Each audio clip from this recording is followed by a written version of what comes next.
What's happening, geeks, and welcome to a Cosplay Chris Creates update, if that makes sense.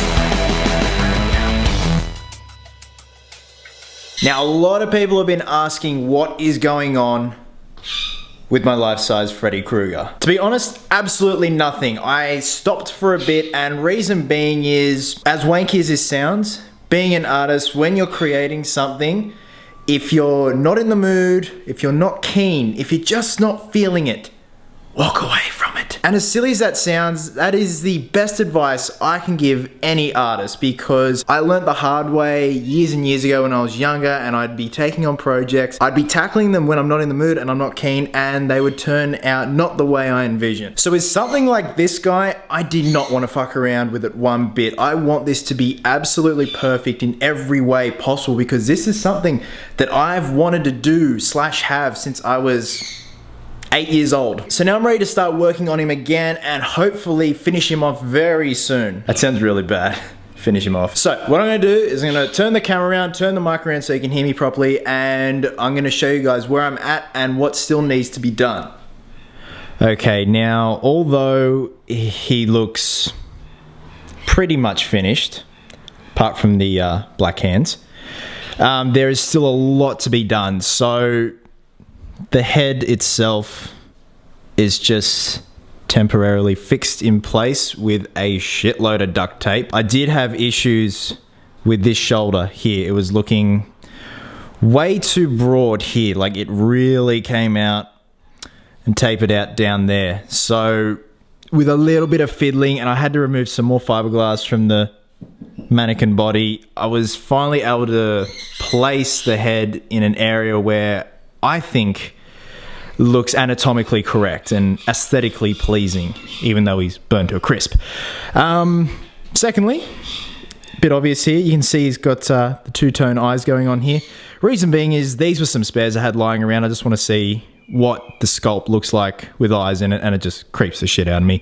So I'm still yet to order a high-end pair of green eyes from Tech Optics. So, you know, I should probably do that now. I can do that now if I want to. The sweater is pretty much done. The thing that I hate about Freddy sweaters is camera footage never picks up the weathering properly. Like, when I look at it, what I'm looking at now is a severe amount of soiling going on, charring, you name it, and it just looks a bit too bright and a little bit too clean on camera. But, you know, once the final photo shoot's done, we're going to light it, so you guys are going to be able to see all that amazing detail. As for this hand here, this is going to be replaced with a flexible hand I found on eBay. Actually, a friend of mine, Brian Sills, amazing glove maker, he sent me the link. I think it's made out of rubber. It's just a mannequin hand, looks exactly like mine, and it's got armature inside, so you can pose it, do whatever you want with it. And this is the hand that the glove is going to go on. So I want to be able to pose a glove in different poses, you know, 2 fingers, one. Oh God. Next up is his resting left hand. What I'm thinking of doing is, I was originally going to paint this hand up, but it's not detailed enough for what I want. I want this thing looking hyper realistic as shit. So what I'm thinking of doing is either taking a mold of my hand or my dad's hand, in some alginate or some silicone, then making a resin casting and painting it up and charring it and whatnot. So as you can see, there's where it separates. So get that to focus. There we go. So there is a locking mechanism, so I would have to take the locking mechanism off this hand and put it on the new resin hand, if that's the path I'm gonna take with that. So now the glove itself is coming from the very talented Mark Petrie of knifegloves.com, and it's what's called a template glove. So what that means is Mark went and spent 3 days with the actual screen-used hero glove from the first and second Nightmare on Elm Street, took as many measurements, photos, you name it, of the glove, and he makes near 1-to-1 exact replicas of this thing. I actually posted a video about a year ago of my review of my Part 2 template glove.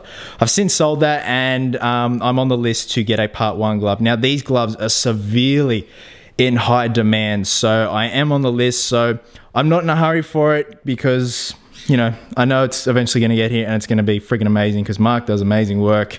So usually I'd make the glove, but like I said, I want this thing to be accurate as fuck. So there's a nice close-up. The fedora's all done.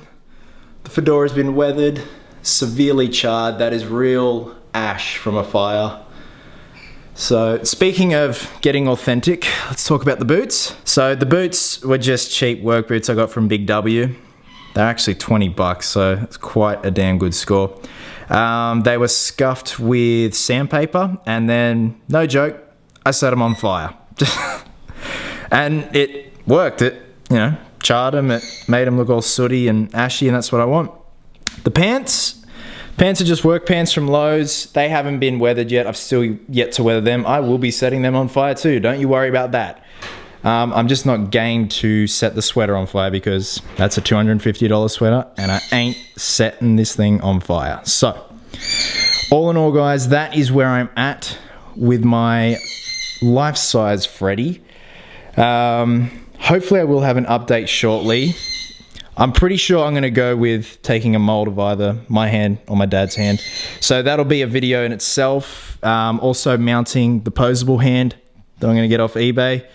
So a lot more to come, guys. I'm really excited with how this guy's looking. It's, you know, something I've wanted since I was a little kid, so. Because who doesn't want a burnt maniac dream killer in your man cave? So thanks very much for watching, guys. If you have any questions about this guy or have any suggestions about what's to come in terms of what I'm gonna be doing to him, please drop a comment below and let me know your thoughts. As always, thanks very much for your continuing support, guys. And until next time, geeks, always remember, cosplayers do it best. He really creeps me out.